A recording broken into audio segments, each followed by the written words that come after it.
नमस्कार, commodities live में आपका स्वागत है। आज शुरुआत कैसी होगी सोने और चांदी की, बहुत इंपॉर्टेंट रहेगा क्योंकि कल के सत्र में जब बाजार बंद हो रहे थे तो एमसीएक्स पर सोना और चांदी दोनों भी तगड़े रिटर्न्स थे। आधे फीसदी के आसपास के गेंस देखने को मिले गोल्ड और सिल्वर में। लेकिन अगर आप आज अंतर्राष्ट्रीय संकेत ट्रैक करेंगे तो कोई बहुत बड़ी चाल गोल्ड और सिल्वर पर नहीं बनी है। ब्रेंट और नाइमेक्स दोनों में ही हल्का दबाव देखने को मिल रहा है। लेकिन मैं कुछ आपको प्रीवियस डे का सेशन बताऊं तो उसमें गोल्ड और सिल्वर बहुत अट्रैक्टिव लगे, लोअर लेवल से खरीदारी देखने को मिली। आधे फीसदी गेंस गोल्ड में और सिल्वर में भी अच्छी क्लोजिंग आती हुई नजर आई। इंपॉर्टेंट ट्रिगर है मार्केट के पास, एफओएमसी के जो मिनट्स रिलीज हुए हैं वो एक बड़ा ट्रिगर। हालांकि धीरे धीरे ब्याज दरें बढ़ने का अनुमान है, लेकिन ज्यादातर जानकार जो हैं वो महंगाई के लक्ष्य को लेकर अभी भी चिंतित हैं, ऐसा एफओएमसी मिनट्स में निकल के सामने आया। दूसरा, वित्तीय अस्थिरता से फेड में थोड़ा यहाँ पर तनाव है, यहाँ पर कुछ अधिकारी चिंतित हैं, खासतौर से जो शेयर मार्केट पे एक रन देखने को मिला है पिछले कुछ दिनों में, उसके चलते अब ये जो फाइनेंशियल इंस्टेबिलिटी की बातें हैं ये सामने निकल के हैं। हो सकता है कि फाइनेंशियल मार्केट्स पे थोड़ा सा पैसा जो है वो बाहर निकलता हुआ नजर आए। एफओएमसी मिनट्स के हिसाब से ये कुछ ऐसे स्टेटमेंट्स जो बहुत इंपॉर्टेंट रहेंगी। ऐसा होता है तो वो सोने के लिए एक बहुत बेहतरीन ट्रिगर साबित हो सकता है। क्रूड इंपॉर्टेंट रहेगा। कल एक तेजी थी 2% के आसपास की, आज अंतर्राष्ट्रीय बाजारों में हल्की मुनाफा वसूली देखने को मिल रही है। राजीव कपूर साहब मेरे साथ मौजूद हैं, चोड़ा रेड्डी साहब मेरे साथ इस समय मौजूद हैं। सर, आप दोनों का बहुत बहुत स्वागत है। सबसे पहले कपूर साहब आपके पास मैं आता हूं, ये ट्रस्ट लाइन की कॉल्स क्या हैं आज, कैसा एक्सपेक्ट कर रहे हैं ये सोने और चांदी का ट्रेड? क्या कुछ बड़े सौदे होंगे इंटरनेशनल मार्केट या फिर एक लैकलस्टर मूवमेंट देखने को मिलेगी थैंक्स गिविंग डे के मौके पर? देखिए रजत जी, 2 दिन छुट्टी रहेगी तो यूएस में मुझे लगता नहीं है कुछ खास मूवमेंट होने वाला है। ओवरऑल जो गोल्ड है मुझे एक रेंज में दिखता है, 29,700 750 अपर साइड रेंज है and then lower side range जो है 29,200 300 है। तो फिलहाल ऐसा लगता है कि अपर साइड रेंज के जो अपर लेवल है उसकी तरफ बाजार जाता हुआ दिख रहा है। तो अगर आज 29,550 के ऊपर गोल्ड सस्टेन करे तब खरीदारी करनी चाहिए। बहुत छोटा स्टॉप लॉस 29,460 का रखना चाहिए।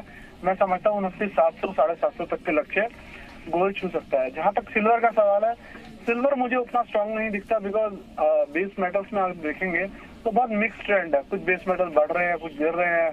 ओवरऑल बेस मेटल का जो ग्राफ जो पिक्चर है वो बहुत स्ट्रांग नहीं दिख रहा है। ऐसा लग रहा है कि बाजार गिरावट के बाद थोड़ा हॉल्ट हो गया है, कंसोलिडेशन में है। तो सिल्वर का उतना बूस्ट मुझे दिखता नहीं अप साइड में जाता हुआ।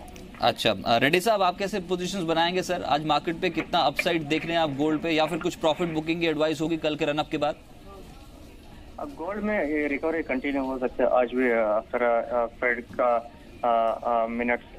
फेड मिनट मीटिंग का आउटकम आने के बाद, और डॉलर इंडेक्स में भी शार्प फॉल हुआ है। सो ये भी गोल्ड के लिए एक सपोर्ट रहेगा। और स्पॉट गोल्ड देखो तो ये 1305 डॉलर तक एक्सपेक्ट कर सकते हैं आज के लिए। तो बाइंग करना चाहिए। December contract around 29,550 levels for target of 29,850। चलिए, मार्केट्स ओपन हुए हैं। सबसे पहला टेक क्रूड पे आपको बता दें पॉजिटिव साइड पे है, लेकिन आप कॉशियस रहिए इस पे क्योंकि कल 1.5% इनफैक्ट 0.25% के आसपास की तेजी थी। आज अंतर्राष्ट्रीय बाजार उतना सपोर्ट नहीं कर रहे हैं तेजी के सौदों को। हो सकता है थोड़ी सी प्रॉफिट बुकिंग का कैंडिडेट बने एमसीएक्स क्रूड। हाल फिलहाल में अच्छा रनअप इस कमोडिटी में देखने को मिला है। फिलहाल 1/4% से ज्यादा की तेजी क्रूड पे देखने को मिल रही है। एमसीएक्स गोल्ड पे शुरुआती टिक्स पॉजिटिव, कल भी यहाँ पर एक अच्छा रनअप देखने को मिला था। अब देखना होगा कि आज यहाँ पर तेजी जो सस्टेन करते हैं कि नहीं। चांदी हालांकि हायर लेवल्स पे थोड़ी सी प्रॉफिट बुकिंग के संकेत मिल रहे हैं। अभी 39,560 ये पहला टिक है जो इस समय एमसीएक्स सिल्वर पर देखने को मिला है। अब 17 रुपए नीचे गोल्ड, हायर लेवल्स पे प्रॉफिट बुकिंग। जो मैं बात कर रहा था कि आज कमोडिटी मार्केट पे हो सकता है कि कमोडिटी में पुल आउट देखने को मिले, मुनाफा वसूली इसलिए भी क्योंकि यूएस मार्केट अब जो बंद रहेंगे उसका इंपैक्ट इंटरनेशनल कमोडिटी से पड़ेगा।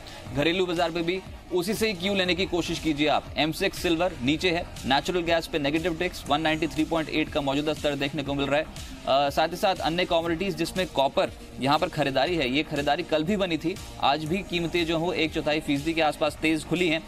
एमसीएक्स निकल पे आधे फीसदी का रिटर्न मिल गया। तो बेस मेटल्स यहाँ पर खरीदारी बढ़ रही है। फोकस में रखें कॉपर को और साथ साथ जिंक को भी, क्योंकि यहाँ पर जो तेजी है वो हो सकता है बढ़ जाए। अभी इनिशियल टिक्स जो है वो पॉजिटिव साइड पे ही आए हैं।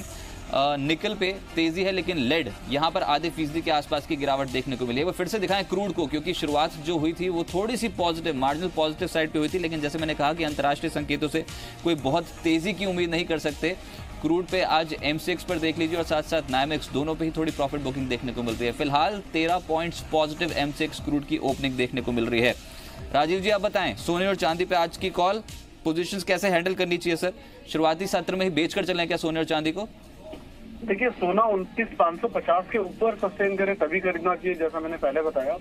और चांदी मैं समझता हूँ 39,600 के आसपास एक बिकवाली कर सकते हैं, बिकॉज यहाँ से बाजार को प्रेशर मिल रहा है नीचे की तरफ आते हुए। तो ये मुझे चांदी जो है उतना प्रॉमिसिंग काउंटर नहीं दिख रहा। अच्छा रेड्डी साहब आप बताइए, आज के लिए, सिर्फ आज के लिए टारगेट्स और स्टॉप लॉस दे दीजिए सर सोने और चांदी पे। सिल्वर में इंट्राडे के लिए बाइंग कर सकते हैं, although it's not that strong. 39,500 levels में बाइंग करना चाहिए for target of 40,100 and stop loss around 39,250। Gold में I think one can buy dips around 29,460 500 range for target of 29,850। चलिए, तो कोई डिप आ गया तो फिर से पोजीशंस ऐड करिए, तेजी बनाने की सलाह दी जाएगी। क्रूड बताइए सर, बिल्कुल अभी एक कल की क्लोजिंग के हिसाब से कोई बहुत बड़ी चाल बनी नहीं है, अब अगर मूव आया तो यहाँ पर क्या तेजी बनेगी या फिर मंदी का सौदा बनाना चाहिए? राजीव जी आप बताएं। देखिए रजत, जो क्रूड है वो बड़ा जो ग्राफिकल पिक्चर की बात करूं तो डेली चार्ट पे आरएसआई में डाइवर्जेंस काइंड ऑफ स्टफ दिख रहा है। अच्छा। क्रूड अपने नए हाई की तरफ अप्रोच कर रहा है, आरएसआई उतना नहीं बढ़ पा रहा है।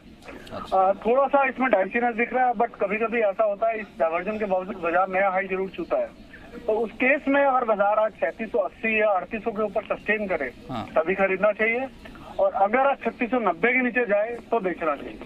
अच्छा रेड्डी साहब, एक आखिरी प्रश्न होगा, बेस मेटल्स में एक कमोडिटी जो क्लोजली ट्रैक कर रहे हैं आज के लिए?